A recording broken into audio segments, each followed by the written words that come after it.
Welcome, Cyclone fans, back to the Nightcap. I am your host and child producer, Aiden Wyatt, joined always by Levi Stevenson, Matthias Schwarzkopf. Guys, how we doing? Oh, not too bad.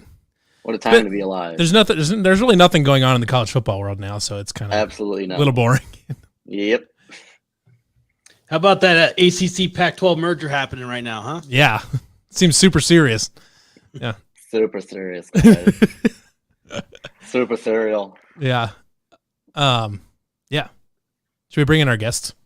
Yeah, we have some very special guests tonight. First of all, we got Melissa from Frogs Today covering TCU stuff.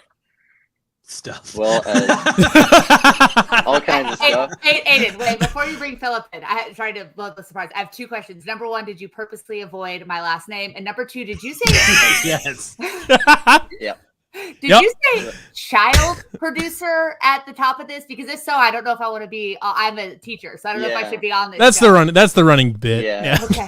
I'm a child. But I mean, Aiden was born in like what 2001, like late 2001. I was born after 9/11. Yeah, I don't want to talk to you. Let's talk to the grown-ups in the room.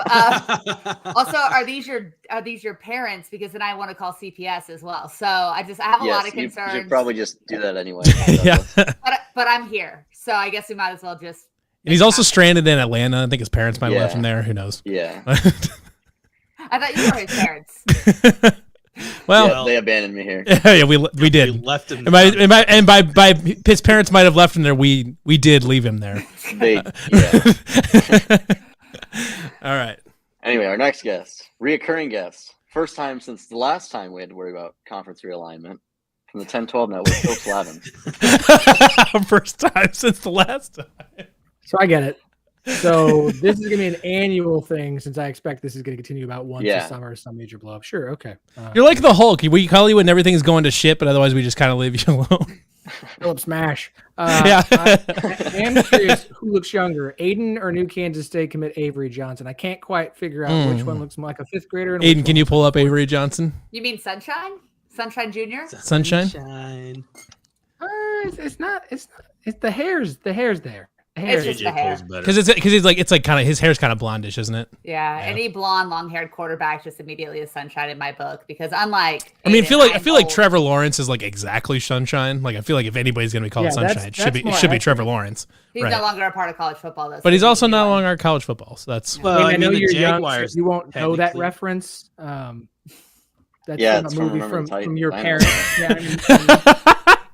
Did you rent the VHS for nostalgia, or I watched that thing on Betamax, I think. So I don't know. Really digging deep here. Bonus points for Aiden if he knows what Betamax is. Yeah, not a clue. Fair enough. We got Avery Johnson here. Face, right? Oh yeah, there's Sunshine.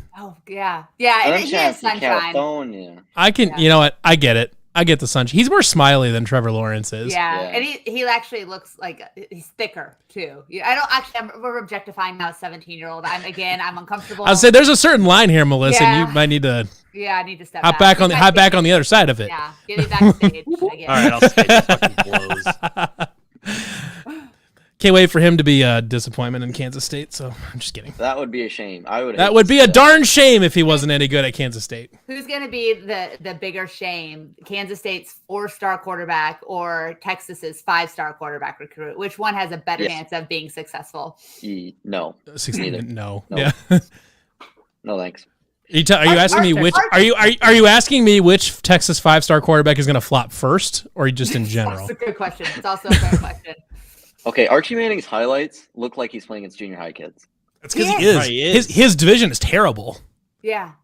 He is playing against absolute shit. Manning. Right. He's a 4-star guy. I'll give him the credit because he's a Manning, but other than that, we'll just let it roll. But he's Cooper Manning's, right? But they say the most athletic. Cooper Manning himself was actually a pretty good athlete, though, wasn't he? Yeah, he was. He was the only one athletic enough to play receiver. Right. I was going to say, yeah. He was also the one that stopped playing in high school. Obviously, traumatic injury, but we never really saw him against upper level competition. So who knows? He's uncle. I know. Player out for a career-ending injury. Jesus. Absolutely ruthless. He could be Uncle Rico for all that we know. I'm just saying. Poor guy just never had a chance, and here we are. Man, you know who else was a disappointment? Derrick Rose, like that guy. Wow. You know what? If we're going to add 4 mountain teams, the ability to throw it over a mountain is going to be really handy. Yeah, that's true. That's true. But not in Texas, because Texas will be throwing it over Death Valley. So yeah. Rest in peace, Derrick Rose's ACLs. Yes. Aiden, anyway, you want to lead us into discussion? Yeah. So what happens when you leave the kids in charge, Cheese? Yeah. This was a mistake. Yeah. Anyway. Wow, that was a really long component. That was a sigh and a half. Holy cow. Anyway. Sounds like we might have some new teams in the Big 12. Maybe we won't. I don't know. We really don't know anything at this point. Is it fun to speculate? You bet. So what are we thinking? So, I mean, it always seemed like the obvious 4 was always the 2 Arizona schools, Utah and Colorado. Which is funny because we're gonna end up like dragging Colorado kicking and screaming back to the Big 12 because they are easily the most reluctant returnee to the Big 12, but they have no other choice.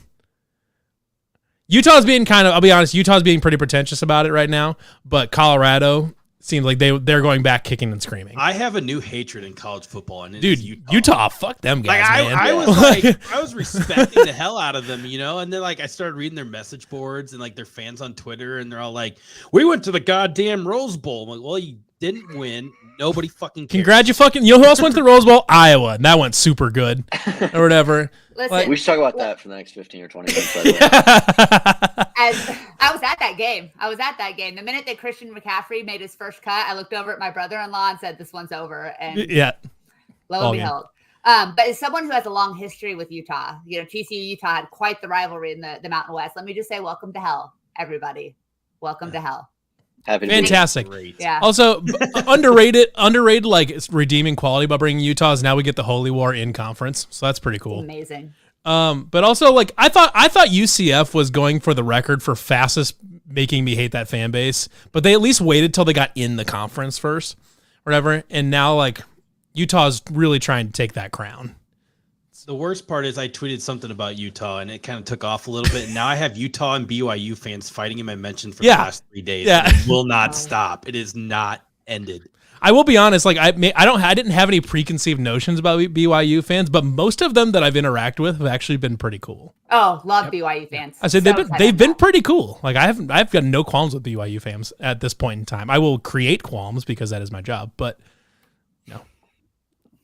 With Oklahoma and Texas leaving, the conference needs some new villains, and UCF and Utah are stepping right up to the plate to be like, you know what? We would love to be the Big 12's new assholes. We would be happy to just fill that role. It's a very they're just getting right after it too. They're getting aggressive about it. These are 2 programs with they weren't even gonna wait around until Kansas State got there. They were just like, fuck it, we're just going. Well, and much like Texas, they're fighting with no leg to stand on. So, they're just down there punching low because they haven't really won anything or accomplished anything that matters. So it's a perfect replacement. Melissa, making a Rose Bowl is like winning 3 regular bowl games. Okay, if you do understand the precedent of winning, of going to the Rose, it is the granddaddy of them all, and the creepy old former granddad. Listen, as the only person in this chat room to have won a Rose Bowl. Let me just say, making it doesn't really mean that much. Winning it kind of matters. Hey, to be fair, Iowa State has never lost a Rose Bowl. Yeah, that's true. Throw that out there. We also have never lost a Fiesta Bowl. We also have never lost a baseball game since 2000. So, or since 2002, I should say. So, Yeah, we're elite. By the way, Aiden, TCU went to the Rose Bowl back in 2011. I don't know if you were allowed to stay up that late back then. He was 10. It's been literally 10 years old. That's not even exaggerating. Actually, 10 years old. Well, if it was was it January 2011 or January 2012? Oh boy, January 2012. Make it worse. He was 10. Yeah. He was 10. Yeah. Hey, have I mentioned I hate Aiden? Thanks, Melissa. You're welcome. Or was it 2011? It was 2012. January 1st, 2012. Damn. TCU really? Rose Bowl. No, January 1st, 2011. It was. I was gonna say because the 2011 fall was the first season in the Big 12. Yeah. No, 2012 was the only. Really? 2012 was first season in the fall. Oh, okay. We were headed to and the Big promptly lost to Iowa State and Paul Rhodes. Yeah. Well, who was the Casey Paha? Casey Paha or something. It was supposed to be Casey Trayvon Boykin because he got an OWI, right? Yeah. No, he got a DUI. He ran into a curb. And on Thursday, Trayvon Boykin moved from running back to quarterback to play against Iowa State and threw 4 interceptions. So on that Saturday. And Josh Lenz had a touchdown pass. David Irving had a pick 6 or a scoop and score, whatever it was. Yeah. That was the origin story for the legend of Trayvon Boykin that now has a sad ending. But yeah. We got that one in and then got promptly demolished for the next 4 years. So it's yeah. That's right. I believe that TCU game was actually the origin story of our YouTube one of the first YouTube videos that ever showed up in the Wide Right channel, which was that game highlights underneath Sarah McLachlan. So pretty funny. Should we recap where we stand currently today in conference realignment, or everybody kind of knows, but the two hot button things really are now, The Athletic and CBS are both reporting that we could add 4 teams up to 6, and then there's also refuting reports that Pete Thamel just tossed one out maybe an hour and a half ago about this alliance that exists between the Pac-12 and ACC. As we know, the alliances always work as they have in the past.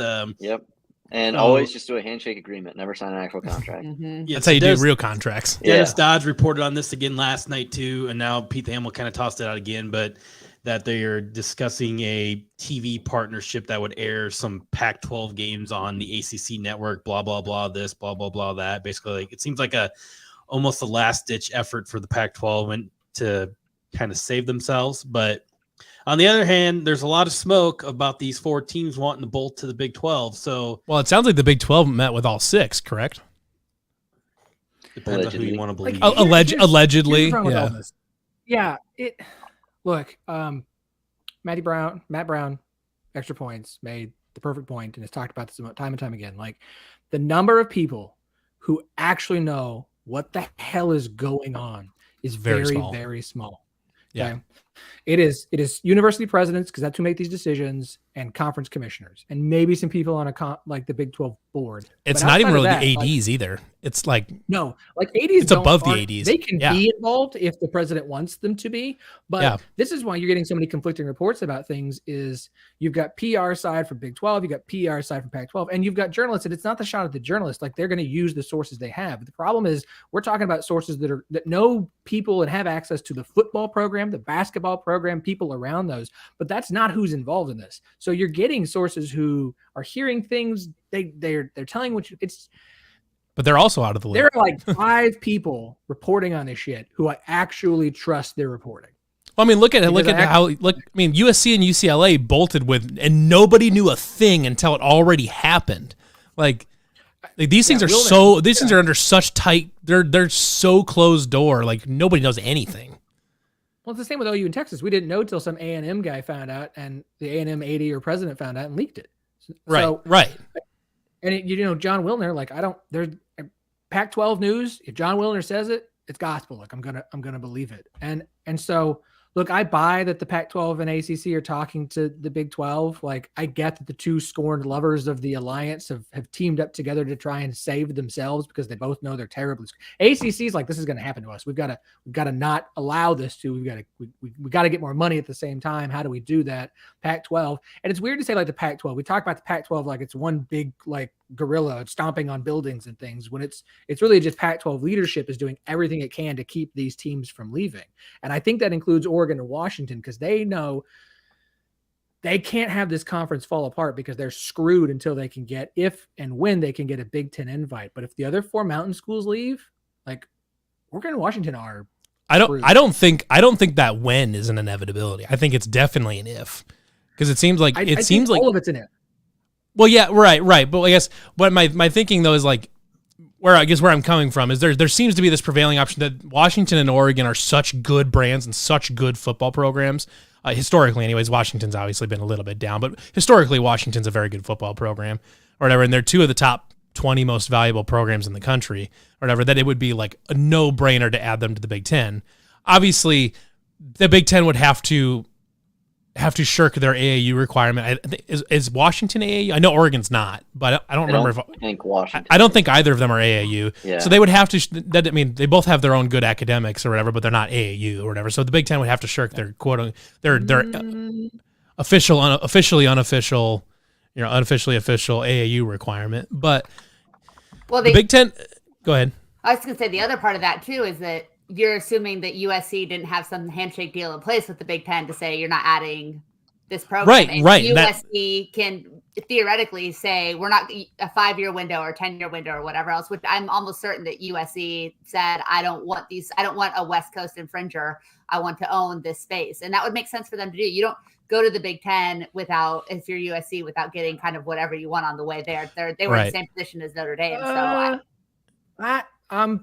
Two things. Oregon and Washington are both AAU schools. Are they AAU schools?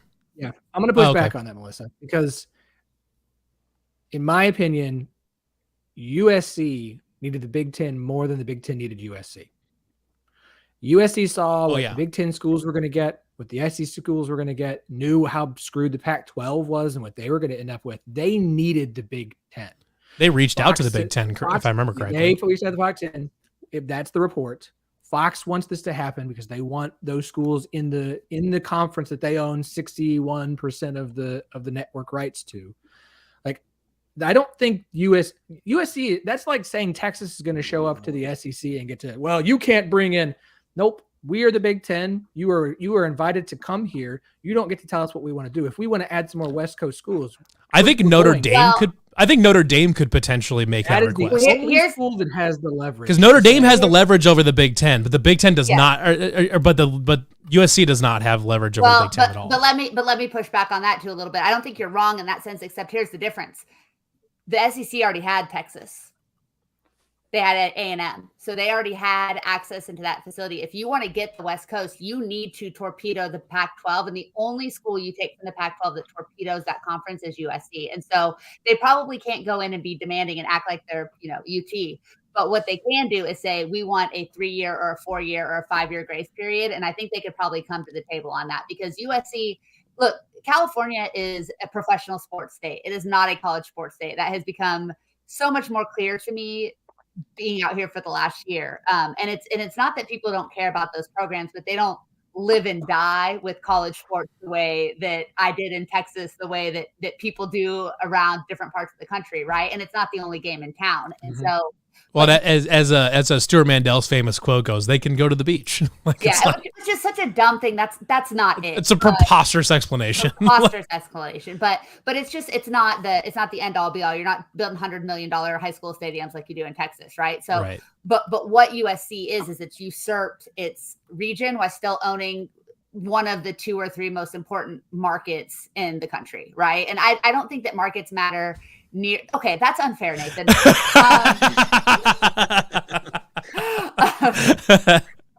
I hate living out here sometimes and trying to reason with college football. And 80% of them could cheer for Oregon. So. Yeah. But I do think that, while market doesn't necessarily matter in the streaming era, I still think that the LA app matters. And if you can wipe off the entire West Coast, if you're the Big Ten, you've now monopolized the entirety of the country in one way or the other. And what we're working towards is definitely a third version of college football. You're going to have semi-pro, which is what the SEC and the Big Ten are going to be with their little playoffs and their cute thing and their money and their NIL and their, just throwing money and having it's a minor league. Yeah. The strippers are getting $100 bills. Good for them.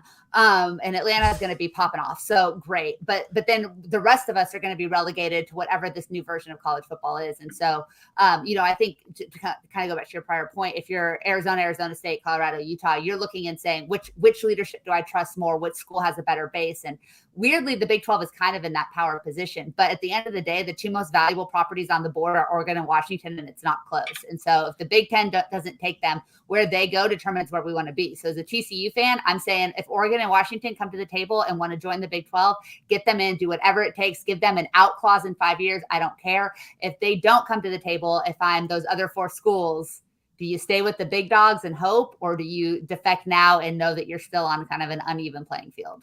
So in my mind, I've heard the out clause or whatever for Oregon and Washington. I've heard that before, and I think I've thought about this, but I really don't think they actually have the leverage to ask for that. And I'll tell you why. So because it's become clear at this point that the Pac-12 is not remotely stable. I mean, it is 4 seconds from imploding. And for Arizona State, Utah, and Colorado, there's really not any incentive whatsoever to stick in the Pac-12. One, geographically, they fit just fine in the Big 12, and the money's going to be better. Objectively, it will be better than the Pac-12. Even if Oregon and Washington stay and they can grab like San Diego State and a couple other ones to just kind of keep it afloat, the money's going to be shit in there compared to what the new Big 12 can, even what the new Big 12 can get. There's really basically no incentive whatsoever for those 4 schools to stick around when they can just go to the Big 12, because the Big 12 is absolutely in the power position here compared to the Pac-12.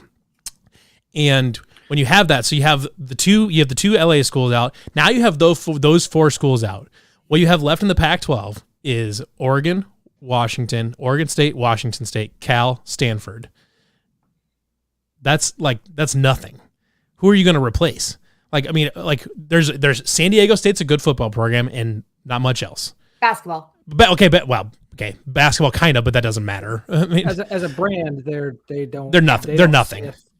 Yeah, UCLA. They're nothing. Fresno State is nothing, or whatever. Boise State is kind of something, but not really, or whatever. UNLV is nothing. Like, I mean, excuse you, not what UNLV. That's not what UNLV Rebel Girl on Twitter says, but just one of the most annoying individual fans I've ever encountered on social media. But I have a theory that she may not even be real. I gotta be honest, Matthias. A lot of your theories lately have been that this person isn't real. So I don't. Have I been proven wrong? Anyway, we'll find out in 2 falls when the recruit you don't think is real steps on the football field. But anyways, no proof. But anyways, the problem here is that conference. There's no reason for those 4 to stick around, and once those 4 leave, anybody that matters in that conference besides Oregon and Washington is gone, which means that conference will implode. It's gone no matter what. So Oregon and Washington have like 2, maybe 3 choices. Choice 1 is take a deal with the Big 12.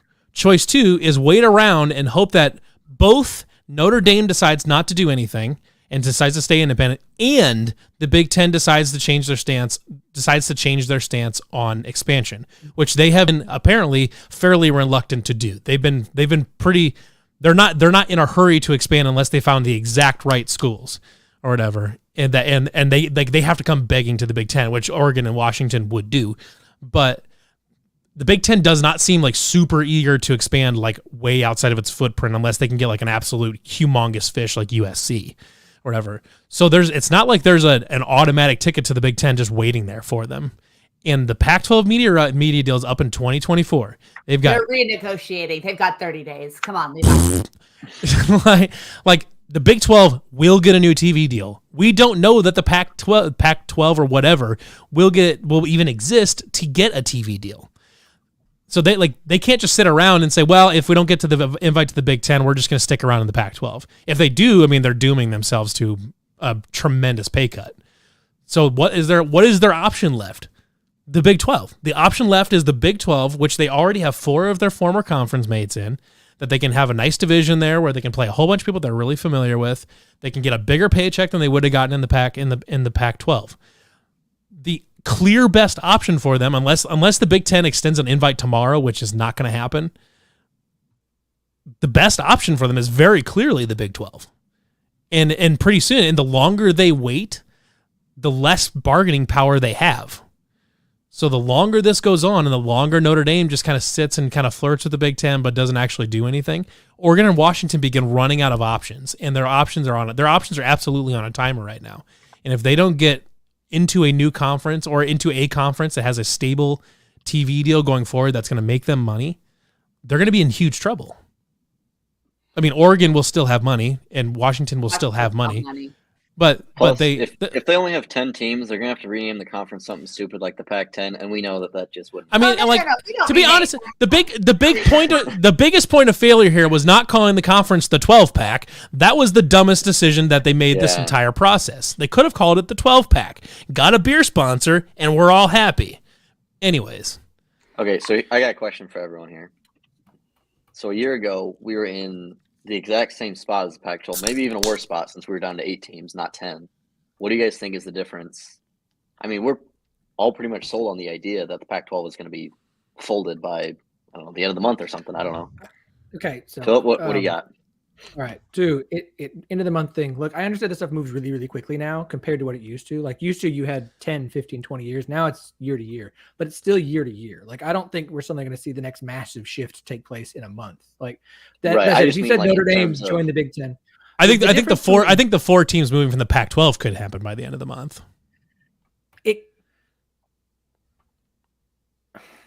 I think the bigger dominoes fall after that. If you told me it happened in 3 days, I'd believe you. If you told me it happened in a month, I'd believe you. If you told me it happened from a year from now, that's fair. That's no problem. Yeah. I can tell you on Monday that there were people in Pac-12 athletic departments that thought the conference could be done by the end of this week.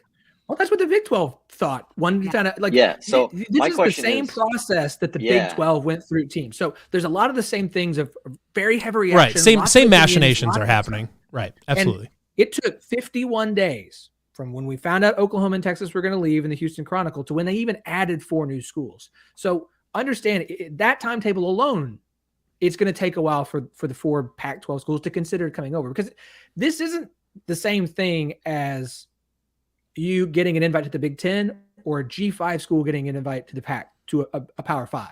This is similar schools considering changing conferences. And I went on the Bear Den and I made the same comp, and I'll make it to you. Would you change jobs that required you to make a significant move for a small amount of extra money? And we can talk about all the other intangible things that the Big 12 has from stability versus the Pac-12. But let's just be honest here. We can say all these things and theorize. The Pac-12. I was going to say, Melissa did that. I took a pay cut, but I'm an idiot. So right. I turned down a job an hour away drive because it still wasn't enough for what I wanted to make. Like, we're talking about small details of things between the differences between the Big 12 and the Pac-12. It's not like we can sit here and be like, no, the Big 12 is so much stronger than the Pac-12, and they're literally going to melt down and turn into dust. Like, it's not as big of a difference as I think a lot of Big 12 fans think. And the Pac-12 fans and the Pac-12 schools they're talking about, they're just scared like all the Big 12 schools were last year of, we don't know what's going to happen and we don't have answers. And these answers aren't going to come quickly. That's why you're seeing Pac-12, ACC, whatever talk, because the ACC is also trying to use this situation to benefit themselves. This is going to go slowly now. It goes fast and then it goes slow, and it goes fast and then it goes slow. So I think it goes. Could the 4 Pac-12 schools join the Big 12? I'm at 50-50 at this point. Like, I lean more toward the pessimistic side of, I know, but I lean towards the somehow Oregon and Washington are going to hold this thing together, because honestly, that's the best thing for them, is to put themselves in a situation of power where they keep the other schools, kind of Pac-12 schools, in place, where Oregon and Washington could do whatever they want. Basically, the Pac-12 schools would all do the same thing they've been doing the whole time.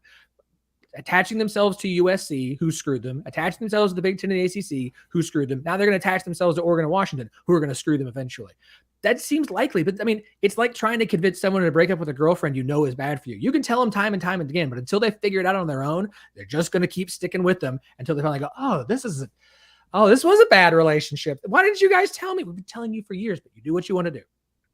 I think the main difference, though, between this and last summer is that last summer there wasn't didn't have to be a lot of urgency because we were still a few years away from contracts being up. We are now actually just less than 2 years away from both the Big 12 and Pac-12 deals being up, which means that a new deal will be negotiated before next summer because they're not going to wait till the year of or whatever. So, I mean, there's less than a year before a new contract has to get negotiated, and that takes a long time. So there almost has to be an accelerated timetable this time. They can't wait till October of this year to add new people and then start figuring out numbers for a TV deal. They can't start negotiating a TV deal in November of this year. I think the timetable has to be faster than that. Well, I think the other thing that's different this go around too is that I think last year when Texas and OU left, we all kind of went, the dust is settled. It's going to be a couple years before you have to worry about this, like Levi was saying. But I think now what we're seeing is that we're shifting to a new reality in college football altogether. And the only reason the ACC is even having conversations with the Pac-12 is because they know they're next. And they know that the SEC is going to come for Miami, Clemson, Florida State, whoever else, and they're going to try to decimate that league as well. And so if you can build kind of that coastal wall on either side, then maybe you have some bargaining power for the next round. But at the end of the day, it's going to be whoever the Big Ten and the SEC decide that they want. They're going to pick the best of the best, the blue blood programs, and the rest of us are all in the same boat. And so it's hilarious to me. Having spent so much time in Big 12 country and being a fan of a Big 12 team and being in a state like Texas that is so rabid about football at every level. And now being out in California where people are like casually saying, oh yeah, what happened with USC and UCLA? That's weird. So are we still going to have football? It's just not that, it's not the end all be all, like I was saying earlier. And so I think that the other issue though, that you're going to run into with the Pac-12 is, the reports came out about just how broke UCLA was. Well, Cal is in that same position. We saw Cal decimate their athletics. 2 years ago, we saw Stanford, which has the most NCAA Division I sports in any school in the country, cut sports only to go back on that because of the backlash that there was. Now, Stanford has more money than just about any school in the country. I think that's one of the best kept secrets in college sports. They just aren't going to spend it in athletics and football specifically, like we would see maybe like a Notre Dame or something like that. But at the end of the day, if Stanford wanted to go independent, they could 100% financially support that. It's just not what their donors probably want to do. And so there's been chatter, like a little bit of chatter that like Cal and Stanford, both of their the really high ups at both of those have been kind of talking about wanting to kill football for a while now. I don't know how true that is or not, but like, Here's the thing that you have to realize, and I know that there has been that chatter, and maybe theoretically they would love to kill football, but at the end of the day, they're still raking in millions and millions of dollars because of the rights deal. And when you're trying to support 30 plus sports, you're not doing that on donations. And so Stanford's always going to have football. Now, Cal might be a different scenario because Cal's in a whole different world with their they're in a mess. Issues. Yeah, the whole UC system is an absolute broken, disturbing mess out here. Right. And so they may not have a choice. They might need to bulldoze their stadium to build housing because they would rather have tuition dollars than football dollars. And honestly, that's probably what would be best for them. But Stanford has a long history and a long tradition. I don't see them getting rid of football anytime soon. And they want to keep they're very proud of their 36 Division I sports and their multiple Directors Cup championships. Right. Yeah, and it would be pretty expensive to fund those completely out of pocket as opposed to through football money. You out, Phil? I hate to bounce early, but I got a 7-week-old, so I got to go help the wife. No worries. And a 2-year-old birthday party on Saturday. We got to. Oh, Philip. Godspeed, brother. Philip. Good to see you.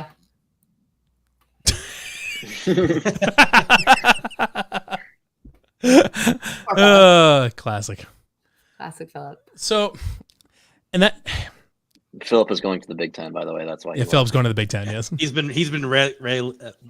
You know what's been killing me about this whole thing, though, is that even though the Pac-12 is very clearly on its last legs, like it's gonna die. Like it seems like a the virtual. Big 12 still worse. But people are still talking about like people who's gonna be rated from the Big 12. It's like, what are we doing? We've lost the thread here. But here's the thing, and I do firmly believe this: if Oregon and Washington were to say, hey, we're committed. We know we're going to be second-tier program, but the Big Ten has said, no, girl, not interested.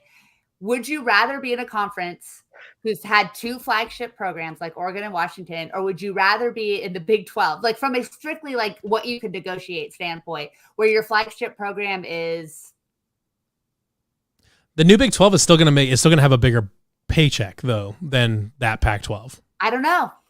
The Pac-12 per like estimates anyways was going like even with USC in there was going to make about the same money as the Big 12 as the new Big 12 was. But let's flip it. Let's say that instead of the 4 corner schools coming to the Big 12, let's say the Pac-12 comes and says, "Hey, why don't you guys align with us? We've got a commitment from Oregon and Washington to the next Grand Rights deal. We're going to take Houston, Oklahoma State." I still think TCU is maybe in that bubble and maybe Texas Tech. Yeah. So I don't think they'd take 3 Texas schools, but regardless, let's say they take 4 quality schools. Now who's got the better TV deal? Well, then the Pac-12 would, but I don't I don't really see having two flagship schools in your conference. I don't think is nearly as meaningful as having a bigger paycheck. And right now those four schools are essentially guaranteed a bigger paycheck.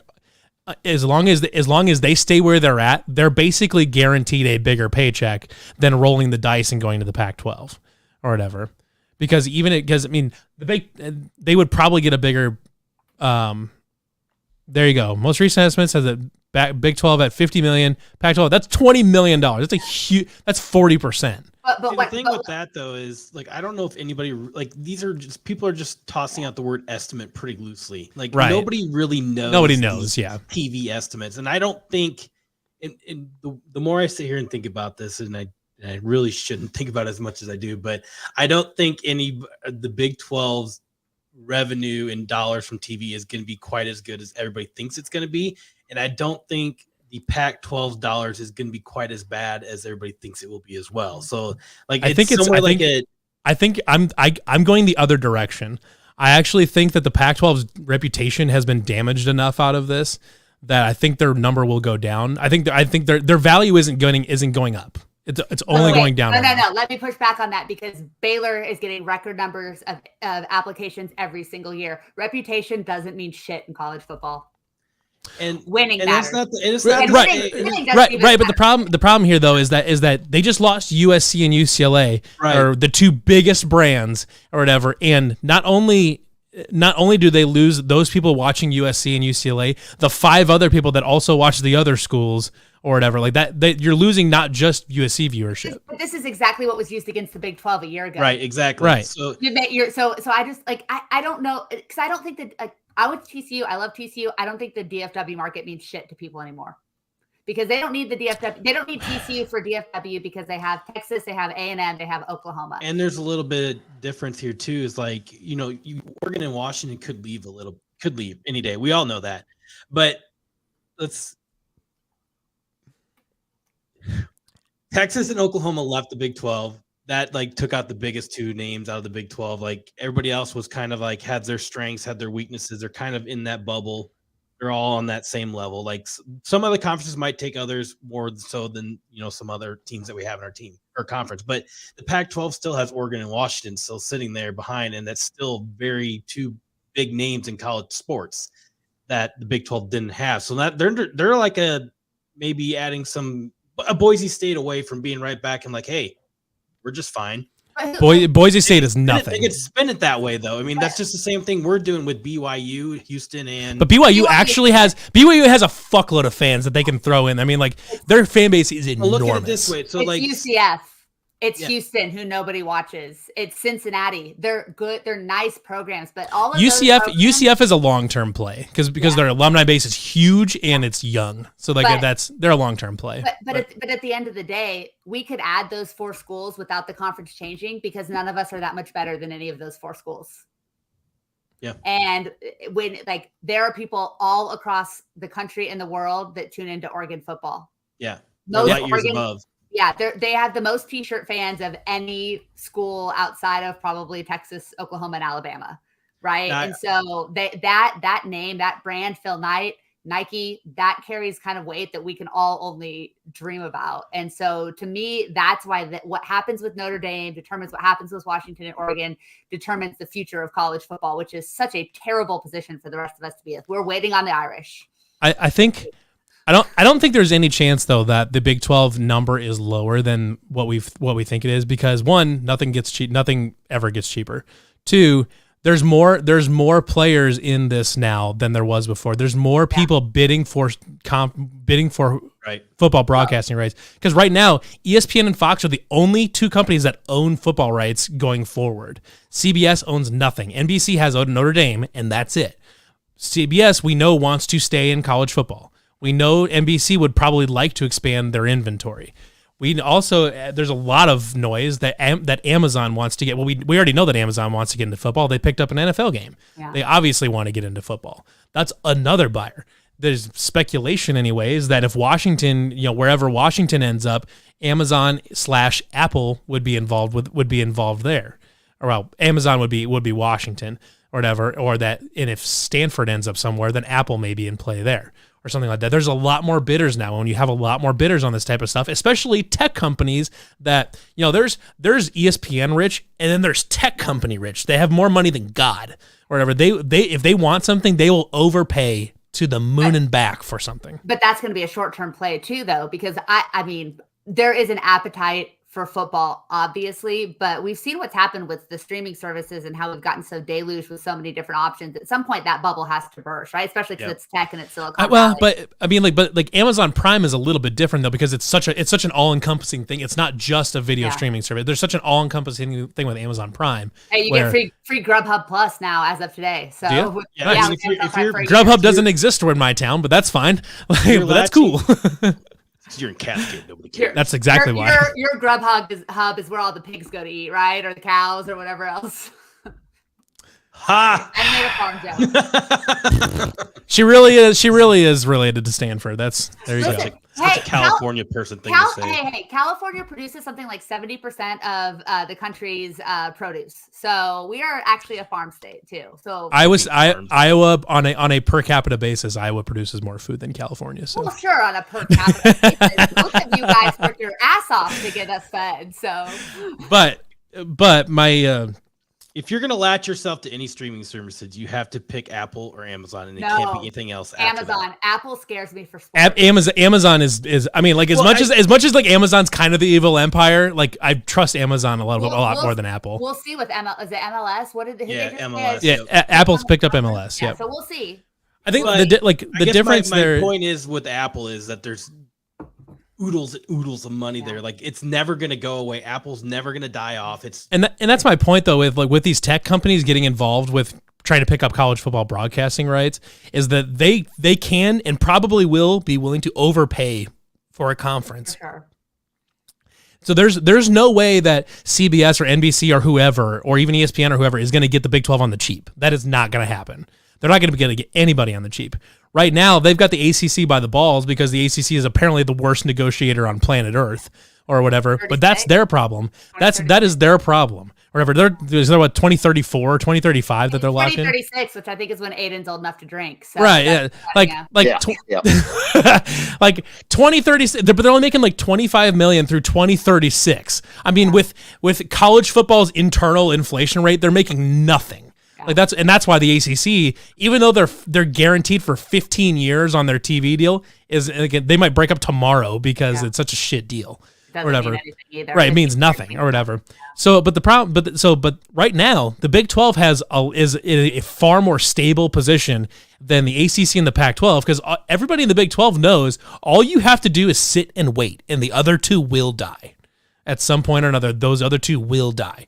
And the Big 12 can go on being its thing, making $50 million a year per school, being all hunky dory. We're having more fun playing football than anybody else because we don't have to deal with any pretentious blue bloods. We don't have to deal with we don't have to compete in that rat race. We can have fun in our own little thing, and we can scoop up schools as we have the opportunity to. Whatever. I think. From what it sounds like, the Arizona schools have been trying to get into the Big 12 for a decade now, anyways, or whatever. If you ask the Arizona State fans. You want to open your eyes a little bit. If you really want to open your eyes to like some of these fan bases and what they're really thinking, like just go like the easiest way to look is like through the 247 boards. Yeah. Like that's you get the mindset of these fan bases of what they're thinking of the whole thing. Like Arizona fans are like, let's do it today. I don't care. We want it now. Yeah. I'll make $5 million less than everybody else. I want to do it today. Like, like Arizona State fans are like, nah, fuck yeah, we ain't going. And like Utah fans sit and rot in the wet Mountain West. I don't like Utah fans are like, nope, ain't going. And then the Colorado fans are like, well, I don't want to, but we're probably going to have to. Yeah, I said, we're dragging them kicking and screaming back to the Big 12. And Colorado's going to be back before Texas. Meanwhile, the TCU fans think that because again, just my poor worlds are so warped that TCU fans would think that most of the big Pac-12 schools would rather drop football altogether and drop all of that money than negotiate with people in the flyover states. No, everyone just wants to cash the fucking check. That's what we just have to acknowledge. All that's going to matter at the end of the day is how much money can you make. And we are not going to be playing with the big boys. It's not going to happen. No. TCU's Big Ten invite, as much as people like to say, well, somebody told me they're investigating. No, it's never coming. just accept it and move on. And like the FCS has a freaking blast, right? Like they have a blast playing football. That's pure college football right there. That's what that is. Yes, and Andy makes a nice point here. I like this. Is that right now the Big 12 is in a position of power because nobody is like actively poaching.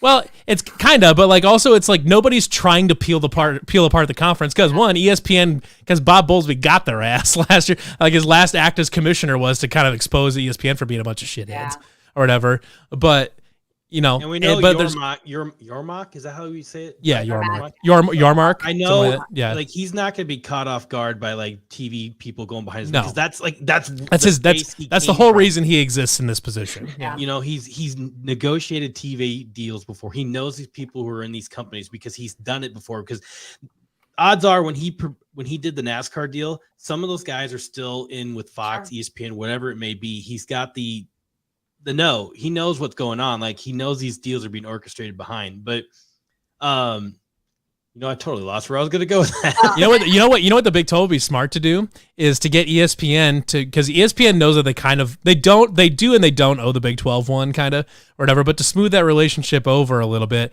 or whatever, the Big 12 can look to ESPN and say, hey, if you can get Oregon and Washington in this conference, we'll have it go here and we can get a sweet media deal. You can have the Big 12, which includes Oregon and Washington now, which is when you have those two plus the four corner schools, pretty intriguing little conference you got there. Are we kind of assuming they're probably not fully out of negotiations with the Big 12, or ESPN, but do we think like the Big 12 in general has like told ESPN to fuck off? Like, I don't know if they told them to fuck off, but I don't think I can't imagine I can't imagine. I don't think they may not be prioritizing ESPN. Yeah, but they haven't told them to fuck off. No. What they have done is they have said, "We don't like you very much." With their hand out, do you want to pay us to like you again? Like, right?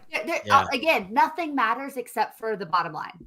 Mm-hmm. At the end of the day, the Big 12 will jump back into bed with ESPN and say, "I am so sorry, honey, that that you were offended by what you did wrong." Like for money, we'll jump right back in on the ESPN bandwagon for money. That's 100%. Well, my thinking is that's all we ever wanted. That's all we ever wanted was money. Is that borderline prostitution? Yeah. Yes. 100%. Absolutely, it is. Welcome to college football in 2020. We are all all of its prostitution. We are selling our bodies. We are selling our bodies. We are selling the health and well-being of young men for money. That's what we're doing. What I'm going to compare it to that's going to be worse than my Cooper Manning comparison, but I'm doing. Do you remember after Kobe Bryant, God rest his soul, he recovered and became a much better person when that incident in Denver happened with the hotel maid, and the next day at the press conference, Vanessa Bryant showed up with the biggest ring I've ever seen in my entire life. Yeah. Show us the ring, ESPN, and we will sit right next to you at the press conference and tell you how much we love you. Give us the rose at the rose ceremony. Right. Yeah. Whatever. So that's kind of but the Big 12 does have that chip with ESPN or whatever. And ESPN, even if they don't like the Big 12, even if they like kind of even if they're kind of bitter with the Big 12, they still want more inventory. That's still more cash flow into ESPN. Yep. They still want it. They're still going to bid for it. And they're going to have to bid for it against Fox and against NBC and against CBS and against Amazon and maybe even Apple or whatever. I don't know if NBC is going to be quite the players that like some people. Yeah, I don't know. I don't know if they're gonna. They may or may not. But even if you don't include them, I think ESPN, Fox, CBS, and Amazon all bidding on each other. I mean, that's a bidding more that the Big 12 couldn't have dreamt of a year ago. CBS is going to go hunting for inventory, but they're not going to go for like tier 1 inventory. It's like it's going to be like a game a week. I think they will. They've got way too much broadcasting talent and too much money. They hardly even put up a fight for the SEC. They're just like, whoa, wow, they can't fight Disney. Like CBS has money, but they don't have Disney money. I mean, Mickey Mouse money. But we don't need Disney money. We like CBS money is perfectly fine. We can get $50 million a year on CBS money. The reason why I asked if you think that the Big 12 told ESPN to fuck off is conspiracy theory time, and I'm fully on board here with the Chris Williams conspiracy theory of, in the press release when Yormark was announced as the Big 12 commissioner, there was a quote from the Fox Sports team there. Nothing else from anybody else. Like, I feel like Fox obviously knew this move was coming, that USC, UCLA, because the next day, obviously, boom, done, happened.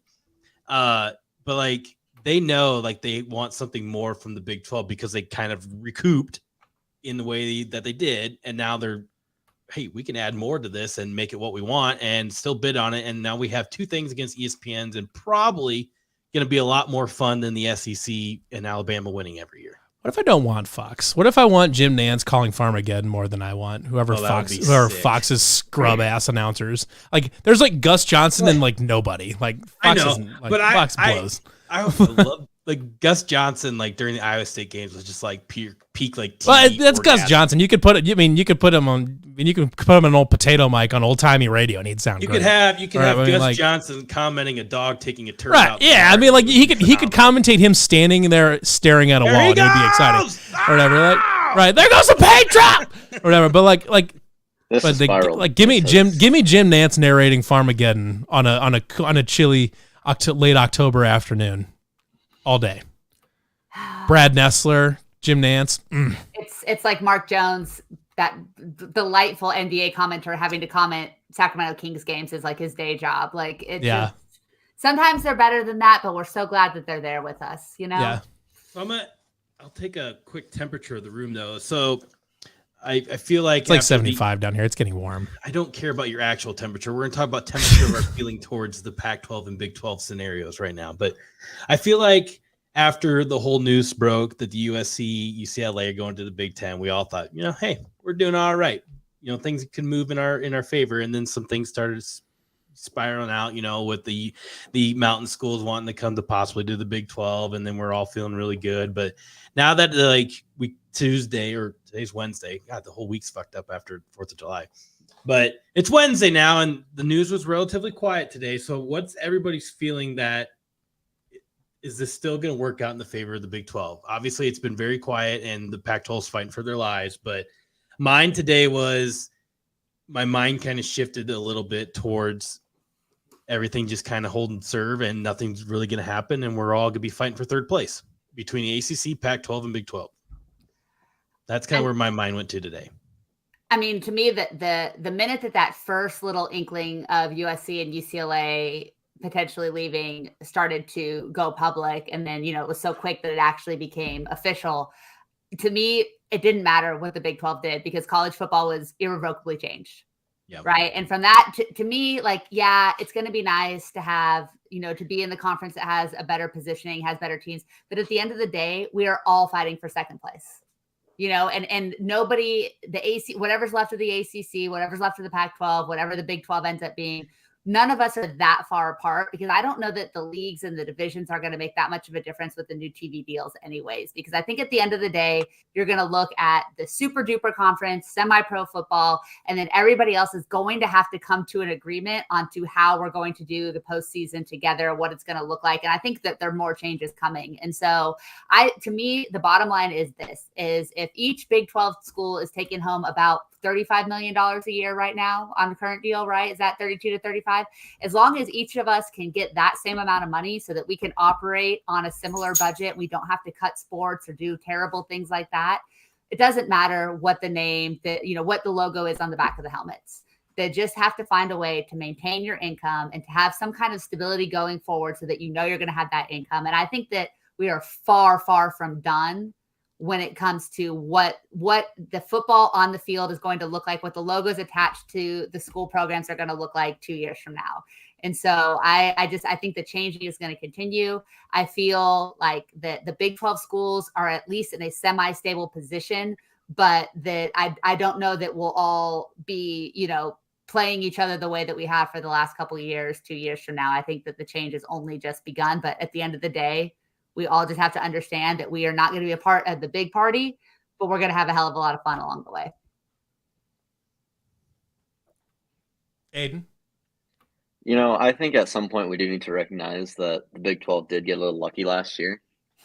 We scooped up the four pretty good schools. Yeah. I mean, aside from maybe Memphis, we got, in my opinion anyway, I think we got four of the best schools that we could have possibly gotten. And I think that's why this time around, everyone is kind of like the Pac-12 is going to die because there's not those teams around anymore. I mean, we mentioned San Diego State, Boise State a little bit, and they still do have Oregon, Washington. So who knows? Maybe they could afford to add some good schools. If they add SMU, I'm out. I'm done. Better not. Better not. Disavow SMU. Anyway, so I'm in the belief that I don't think anything's going to happen until I see it. So I think the Big 12 is lucky to be in a spot that we're in right now where, like Melissa just said, we're pretty stable as far as we know anyway. Obviously, we don't know everything going on, but I think we're in a pretty good spot. And if we can scoop up 4 teams, then maybe it could turn into 6 teams or something like that. And we could end up being what the Big 10 would hope to be, just adding 1,000 teams and creating your own league away from college football. So you guys are probably all well aware of M. Haver, whatever, the rumor regurgitator. Yeah. Anyway, so I was just kind of reading through his feed, and I was just kind of, he's obviously reading this stuff somewhere, or somebody's making up rumors. I mean, he could be making all this stuff up too. I mean, I wouldn't be willing to put that much time, but he's definitely reading message boards. But anyway, so this is kind of just fun fact. But so his latest rumor is the Pac-12 offer from ESPN is $220 million per year. That's for the entire conference with no expansion.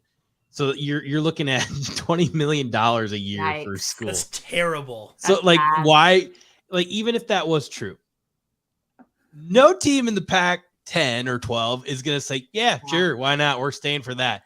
But then he goes on to say later, he adds on to it. He says, also part of this deal, ESPN would pay Oregon and Washington an additional $15 million per year for a trade-off of playing 2 ACC teams per year. So that gets them up to $35 million and just money from ESPN for the entire year. That's not even, you can get to that in just the base rights of the Big 12. You're not adding in anything else additional for like tier 2, tier 3 rights from the Big 12 that could get you up into that $40 million echelon. So like, just to incentivize them to say they're going to get them up to just the base dollars in the Big 12. It sounds like they're trying to kill them. ESPN trying to kill a conference? Right? I feel like I've seen this one They before. would never. They would never.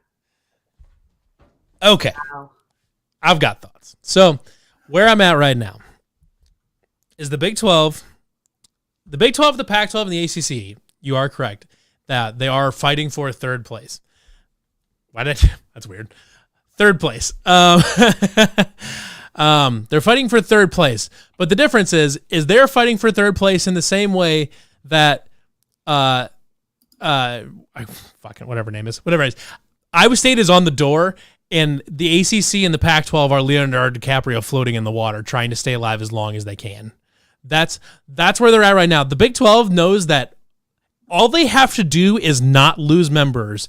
And to lose members, something terrible would have to happen because they have all of the leverage. There is no reason whatsoever for anybody to leave the Big 12 to go to any other conference because the money is objectively worse. Like it is dollars and cents math worse to go to the Pac-12 or the ACC. They like something dramatic would have to change that we are currently entirely oblivious to. The math would have to change 100%. And so all they have to do is just sit and wait. They don't even have to add the 4 corner schools because without USC and UCLA, all that does, even if those 4 schools stick around, all that does is it puts a little bit more timer on the Pac-12's clock. That conference, I don't see any way that conference recovers from losing USC and UCLA. I just don't see a path forward. The best replacement they can possibly come up with for that is Boise State, which is nothing. Like that's nothing compared to those 2 schools. Tell that to the potatoes. I will. I will drive out to Idaho, find a potato field, and scream at the potatoes. So here's my other question because Stanford homer too, but like. I know nobody wants Oregon State or Washington State, and we saw what happened when Oklahoma State tried to partner up with Oklahoma, but this is a very different culture out here. And so there are talks that legislation is already being moved on to try to latch the 2 state schools together. Washington is a private university, so they're a little bit in a different scenario, but you could definitely. Washington's private? Yeah. Really? Yeah. Huh. UW's private, I think. I mean, don't tell. I think I'm fairly. I wonder how they got away with University of Washington in Washington and still be private. Interesting. I think I lied.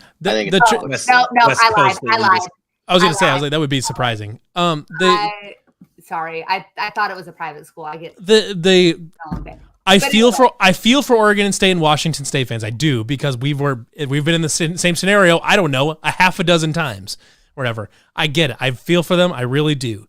They stole the Alamo Bowl from us. They stole the Alamo Bowl, so that's problem number one. The other problem here is that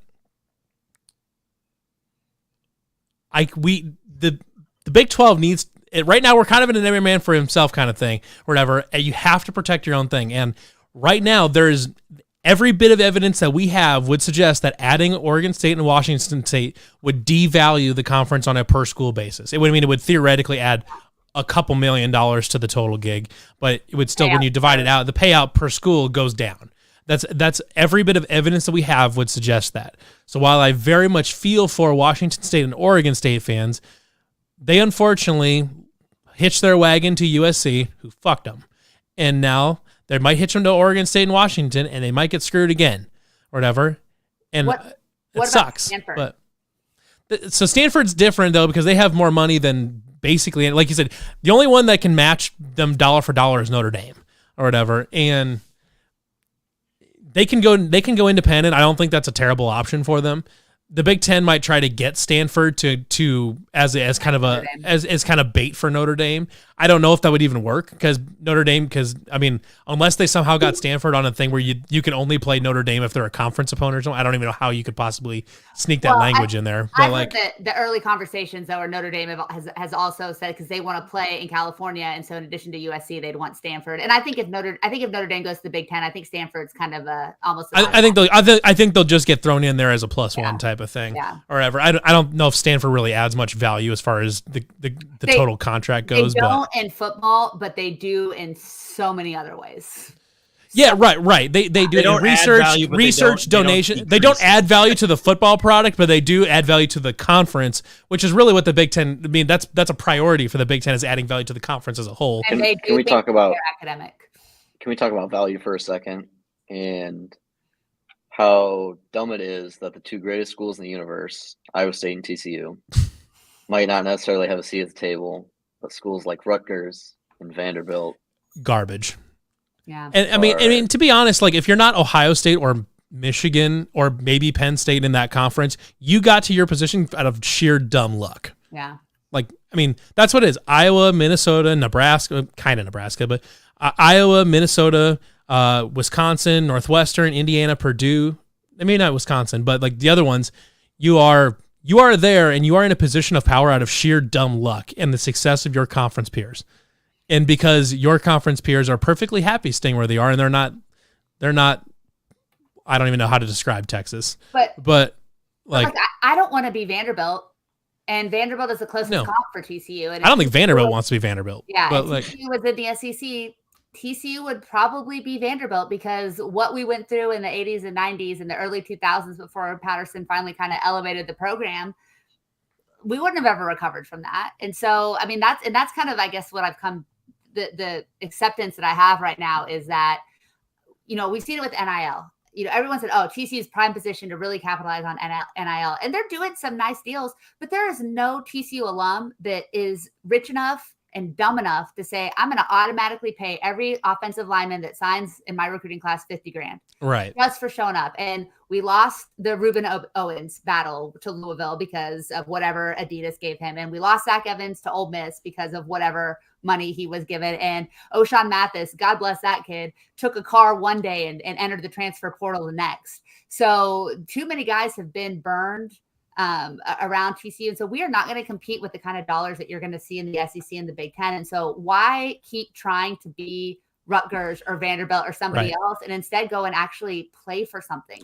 And that's why I think that's where I think the Big 12 is. I don't think they're trying to be the Big 10 of the SEC, and I think they realize they can't do that. Yeah. But what they realize though is that they can solidify themselves as being the best conference that's not involved with that rat race or whatever. They can solidify by just waiting. Because I think they understand that on a long enough timeline, the Big Ten and the SEC are going to do their own thing. The Big 12 will still be a power conference, but they'll be still kind of considered just kind of a second tier league or whatever you want to call it or whatever. But they're gonna be there. They're still gonna exist.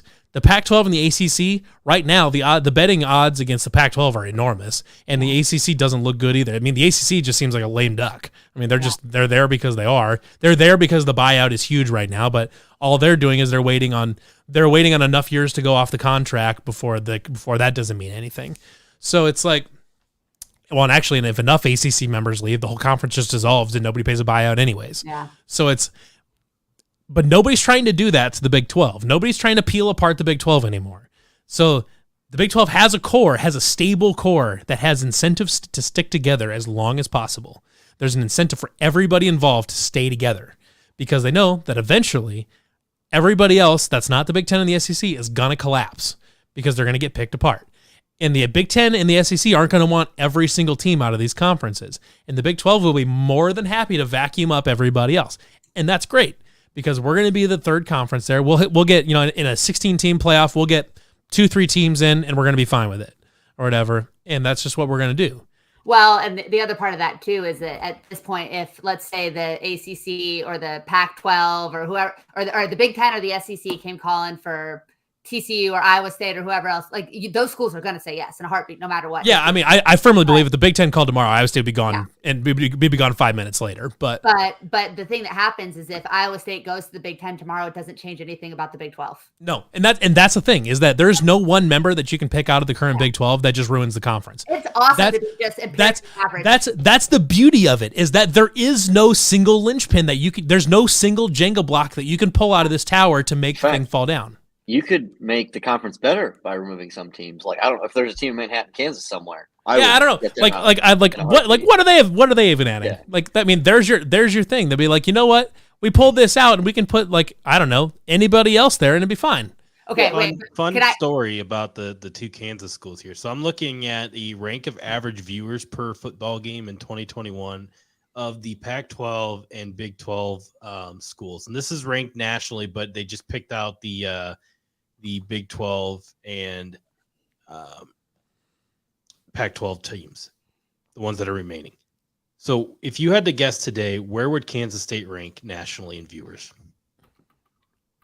Among the whole thing? Among every Division I team. Where would Kansas State and Kansas probably rank?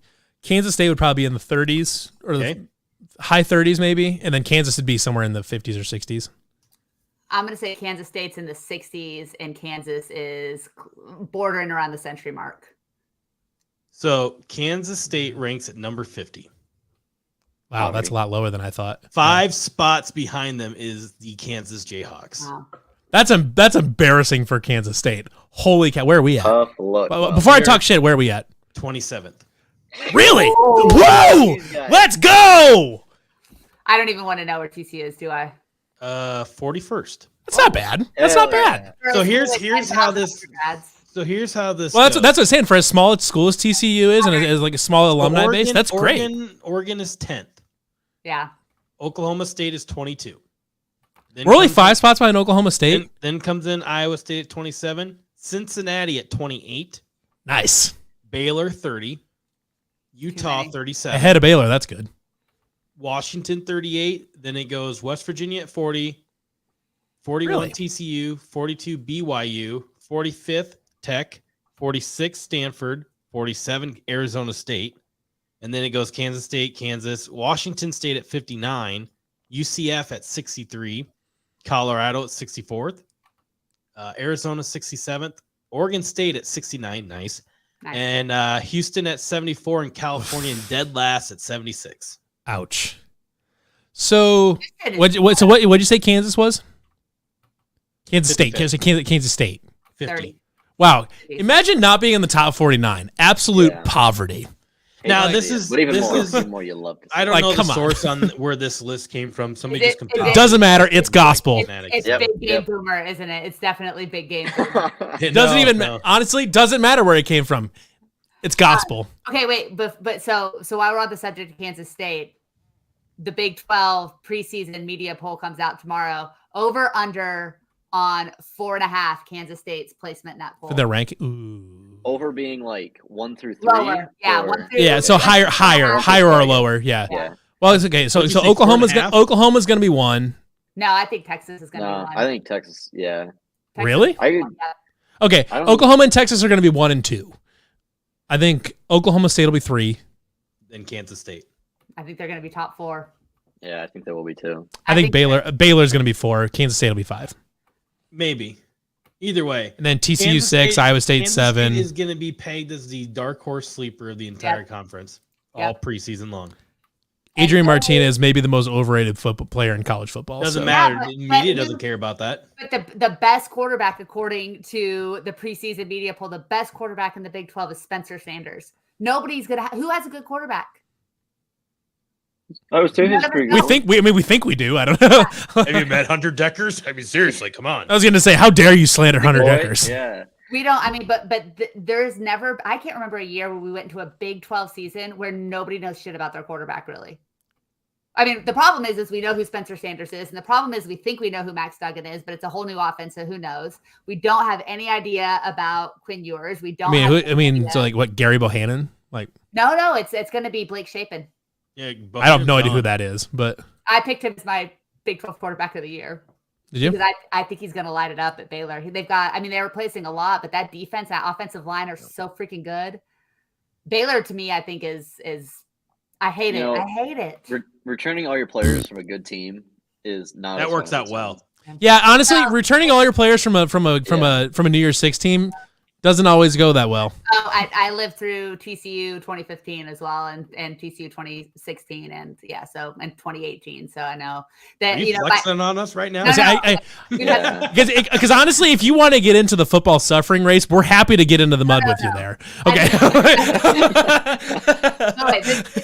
This is my favorite. Why it's never a good thing. Like Gary Patterson always used to say, he probably still says that he's alive. He's just in Texas, so he's dead to me. Classic Texas, Texas staffer Gary Patterson. But he always Texas used to legend. say, Texas legend. The good thing is when you return all your players, the good thing is you've got all your guys back. The bad thing is you've got all your guys back. The good news is everyone's coming back. The bad news is everyone's coming back. My favorite transition was we always had a slogan, right? Like every school has a slogan for each year. So our 2014 year was "Prove Them Wrong," and that was a great year. We all remember how that went until it was a great year until it wasn't. And May 3 through 6. Rest in history. But the next year was "Prove Them Right," and we did not prove them right in 2015. You want to know what our 2019 logo or what our 2019 slogan was? Prove it. Oh God! And we went 7-5. So you did prove something. We did. Hey, you know what? We proved that get to a bowl. We proved that even in a shit season, we're still a 7-5 football team. And honestly, I'm happy with it. That's fine. I don't know what TCU is this year, but if we won 7 games, I'd have to say. Give me the 1 minute TCU preview. I have no feel for TCU. I think it's all going to depend on the offensive line, which gives me very little hope. Oh, so like every other football program. Right. So the defense was the worst defense of the Gary Patterson era by a mile last year. You all 4 of us in this chat could have run for 100 yards against that defense, like each. So, because there were games where they gave up close to 400 yards of rushing. I think that the new offensive system is going to fit Max Duggan much, much better. I think it actually puts him in a position to succeed as opposed to putting him in a position to fail, which is what, I'm not hyping up Quinn Ewers. Don't worry, Keeney. He's fine. I'll believe it when I see it. But I think the defense will be good enough, and I think the offense will score over 30 points a game. I think Quentin Johnston is the most slept on wide receiver in the country, and for good reason, because Xavier Hutchinson and Xavier Worth, like there are lots of good wide receivers in this conference.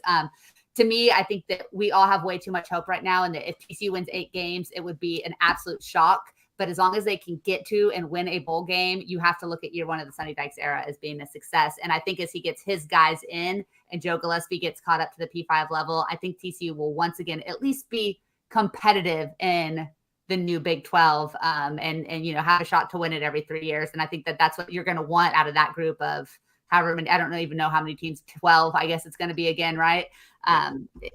They'll be on an even footing, and they've recruited insanely, even though Texas keeps letting us identify recruits and then coming in and taking them.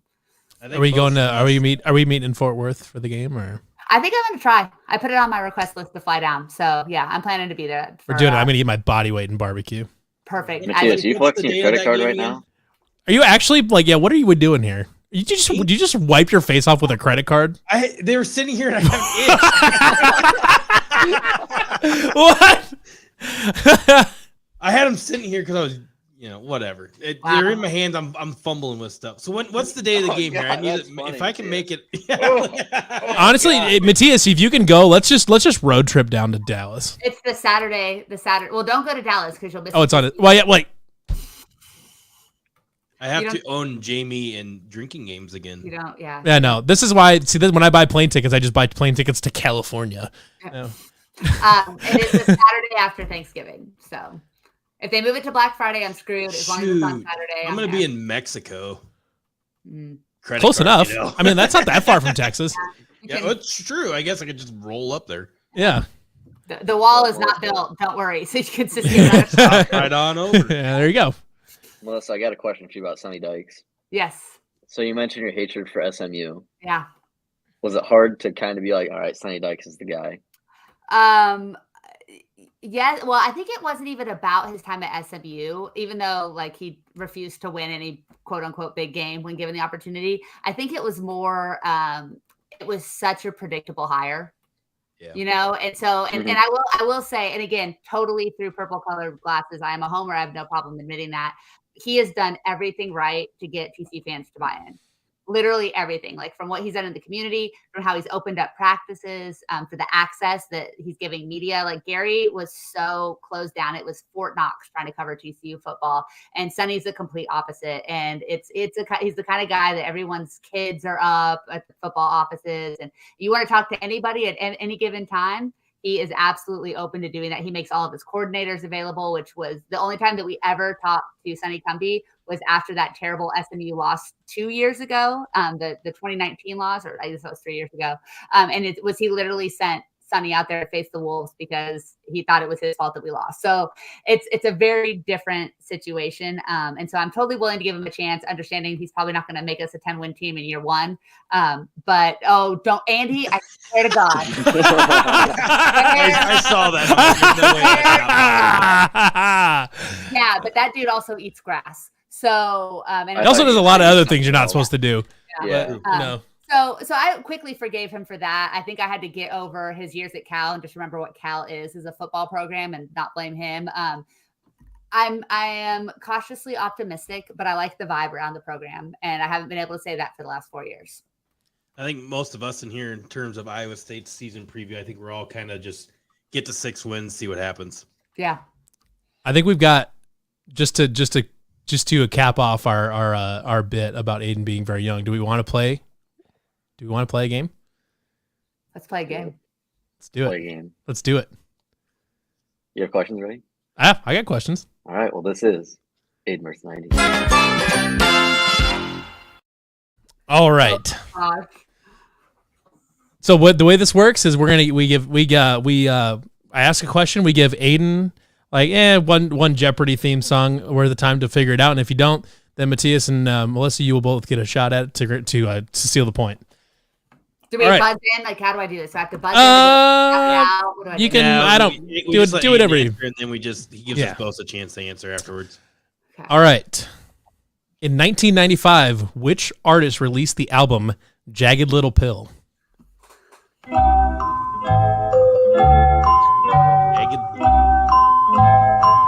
Will Smith.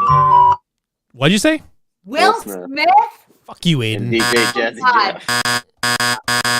Absolutely not. All right, let's see. Follow up. Okay, now, Melissa, you have the chance for the steal. It seems like you know it.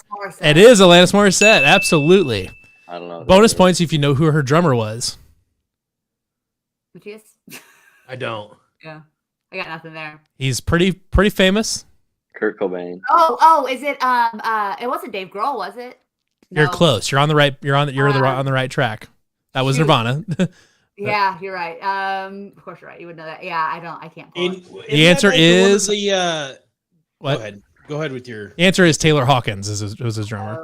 That album wasn't that album like one of the most top selling, if not. Yes, Jagged Little Pill sold 1 trillion albums. Yeah. So Aiden, if Levi was to play like the top 2 songs of the album, you would know them. Yeah, you ought to know is a world famous song. Yeah, and so is Ironic, isn't it? Yeah, right. Yeah, you would have definitely heard those songs. All right. I'm looking up the album right now. Okay. All right. Next question. What is the name of the child that owns all of the weird toys in Toy Story? Sid. It's Sid. Yep. Nice. Good one. Good job. All right. And we have our obligatory sports related question. All right. The 1997 Marlins were known for having a roster filled with a ridiculous amount of future All-Stars and Hall of Famers. But One of the most interesting ones is this player that gets a paycheck from the Mets every July for $1.5 Bobby million. Bonilla. It is Bobby Bonilla. And if you can name, I'll give you a bonus point if you can name 3 of the future All-Stars / Hall of Famers that were on that team. That's a good one. Take what I can get and stick with Bobby Bonilla. Ivan Rodriguez. Ivan Rodriguez is one. Ivan. One of them is still playing. Was Miguel Cabrera on that team? Miguel Cabrera was on that team. And then who was the pitcher? Dontrell Willis? No, he was two. No, I was way too young. Fuck the 2003 Marlins. Yeah. No, 1997 Marlins. I know, but fuck the 2003 Marlins. Actually, you know what? Miguel Cabrera was on the 2003 Marlins, but he was not on the 97 Marlins. He did not win the. He was on the super fucking old. He was on the he'd be really old. No, he was on the 2003 Marlins though. He was. Jeff Conine, right? Jeff Conine was on the Marlins. That's like my glory years of caring about Major League Baseball. There's a couple one. There's one here that's kind of a famous Cub. Another one that's a famous Brave and Yankee. Another one here that's. Was Crime Dog? Was Crime Dog on that team? Fred McGriff was not. He would have still been on the Braves. So then Derek Lee was. He was on the 2003 one. I thought. Yeah.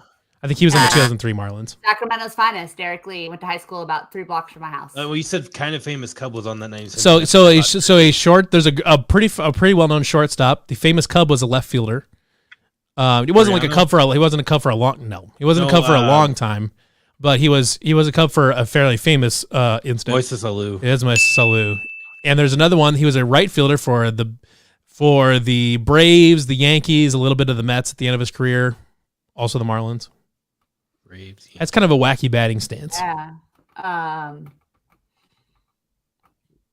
got nothing. Gary Sheffield. Oh God! Of course. Another one, shortstop. You may remember he's kind of a Hall of Very Good player type of person. Edgar Renteria was on that. That's right. It was on the Cardinals. Let's see. We got another one. Let's see. I'm going to keep going through here. There's some interesting. Luis Castillo was on that one, second baseman. I'm not sure why I'm still dinging. You're gonna ding yourself. I'm dinging myself for reading right at the end. You want to talk about the most? Let's see here. Who else was on that team? In the history of sports ever is those 2 Marlins teams. Yeah. They were super random. Why, how, and why are they what they are now? But they produce a ton of good players, but there was no reason. There's lots of reasons. Like, have you ever listened to David Sampson, like his podcast? So he was the president of the Marlins. He was with the Expos before. Like, and he's probably the most big-mouthed former, like, high up in pro sports ever. And so he comes on Le Batard every week, every Wednesday. And then he also has his own podcast called Nothing Personal. He gives you all the behind the scenes stories of why they made every decision that they made. It's super fascinating to see how the Marlins organization completely torpedoed the Marlins after winning the World Series twice, and the why they did it, and then what they did when they got the new stadium too. It's insane stuff. Let's see who else was on that team. Craig Counsell was on that team. Cliff Floyd was on that team. Mark Kotze. Let's see pitchers. Kevin Brown, Alex Fernandez, Al Leiter was on that team. That's what I was thinking of. Al Leiter. Levon Hernandez was on that team. Had a nasty curveball. Let's see who else was on. Antonio Alfonseca, Rob Nen, Kurt Miller. Yeah. So pretty interesting team. Yeah, but good pickup on the Bobby Bonilla. I probably gave you too much info with the Mets paycheck, but that's okay. I celebrate accordingly every year. Absolutely. All right. So that was Aiden versus the 90s. Wow. Well, you were better than I thought. You have to let us do the outro video. Better than I thought. You have to let us do the outro video. Sorry, it's my first time. Jeez. So anyway, some are saying, not me personally, but I may be back for Aiden versus the 90s. I was 2 for 3 tonight. That's. I'm not saying that I'm back, but dramatically better than usual. Usually you're like you're like a borderline Hall of Fame hitter, and that's about it. I had 600 tonight. That's not bad. It's not bad.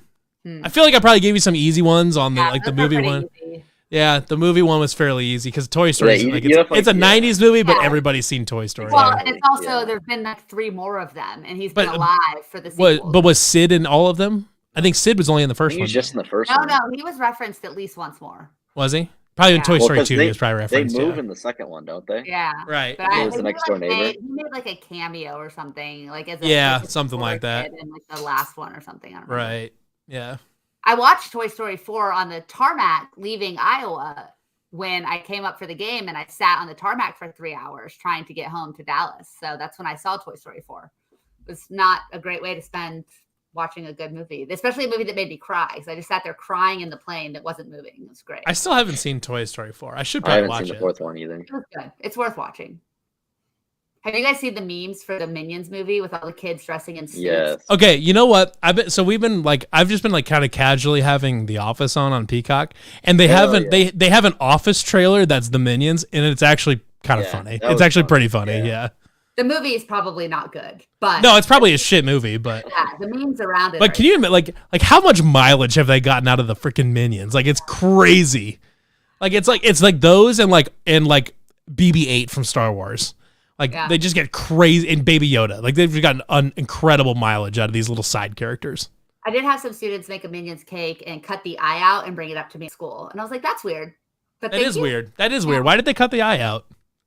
That was the piece they decided that I needed. So I just said thank you and got a little nervous and took away the knife. Like, but it was fine. Like, it was... Wait, they gave you the knife too? Oh, I was like, ugh. They didn't so much give it to me as they did wield it at me. But yeah, she's like, would you like this cake, Melissa? Yeah. Yeah. All right. And on that note, yeah, I think that wraps up the show. I think. No. Yeah. Any final thoughts? Big 12 forever. Big 12 forever. Pillage the Pac-12. Yeah. I just, you know what? The more schools we can pick up on the West Coast, the better my travel schedule becomes in the fall. So, and everybody else should want to come visit for a football weekend out here. I'm looking forward to that first trip to Eugene. It's going to be great. Yeah. And I'll host anyone that wants I was up in Portland last year, and it was like, I don't care to live there, but it was very fun to visit. Yeah. It's pretty delightful. I get a kick out of all these rumors that pop up. M. Haver, Greg Swaim. I just follow them just because I don't know, they're getting the shit from somewhere. Because reasons. It's kind of fun to just like read it. But this one is 6 minutes ago. Big 12 word out of Dallas is that while nothing is official yet, the Buffs bear down, so Arizona and the Sun Devils are already in principle. You'll likely see this in tomorrow's newspaper in Denver, Tucson, and Tempe. You can really say anything and no one can prove that you're wrong because nobody knows what right is. I did see on Ducks still holding out for Big Ten offer that will likely never come. My favorite was I just saw on a TCU message board. Has the Big 12 reached out to Notre Dame to gauge their interest? Yeah. Are you like, who do we think we are? Okay, I'm feeling confident, but I'm not that confident. and there was a whole discussion, and none of the discussion was you're an effing idiot. And like that's the only thing that needed to be said to that. The problem here is like if you grabbed Oregon and Washington and there's like just somehow you got Notre Dame, this would be like and then you're just like all of a sudden ended up in this big conferences thing. I mean that is like trying to merge onto an interstate while driving a lawnmower. We're not ready for that whatsoever. No. We're not up to that speed. Notre Dame is staying independent or joining the Big Ten, period, end of sentence. Merging a lawnmower on Interstate 80. That's my favorite. And not even. Yeah, I said that earlier. It's a push mower. I was like driving and I quickly opened up my phone and looked at it. I was like, that made me laugh. wrap my trucker out of it. I was like, "Yep, I'm saving that one." Oh man! All right, ready to wrap her up? Send us home, Aiden. All right, for Melissa. Well, first of all, thank you for joining us, Melissa. Really appreciate you. Say your last name. Yeah, say it, Aiden. Melissa, no known last name, Matthias Fartzkoff, and Levi Stevenson. Perfect. I'm Aiden Wyatt. Nailed it. Forever. Go Cyclones. Ride or die, Dave.